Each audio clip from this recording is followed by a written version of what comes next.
Hindi mo talaga akalain kung bahay ba 'to o bodega na. Ay talagang mga mare ko, mapapakamot ka na lang talaga sa ulo 'pag nakita niyo 'tong bahay namin. Hindi ko alam ko talaga kung bodega ba 'to o bahay talaga. Kaya samahan niyo na lang ako mga kumare kong kabulol sa aking paglilinis sa aking magulong bahay.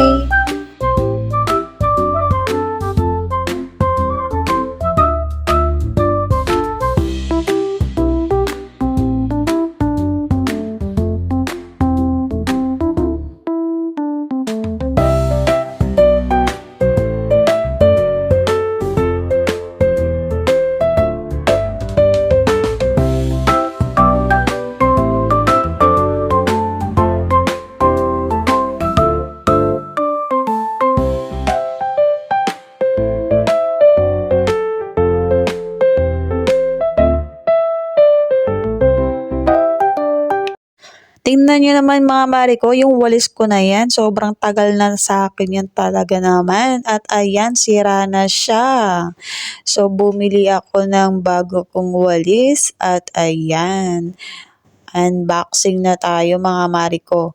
Ayan, tingnan natin kung hanggang saan tatagal yan. Dahil yung una kong walis ay inabot na ng ilang dekada yan.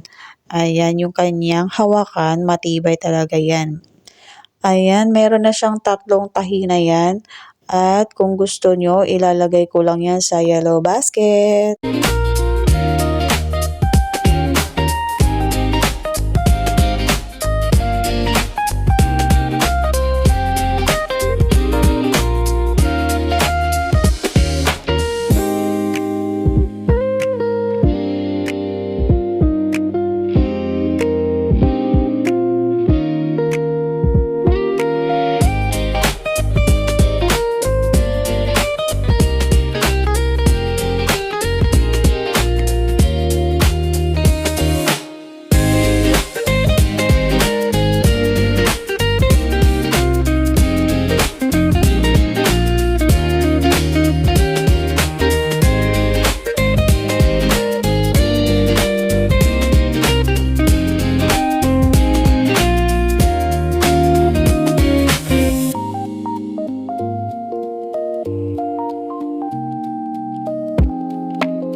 At eto na nga mga mare kong kabulol, tapos na ako sa aking paglilinis, tingnan nyo naman.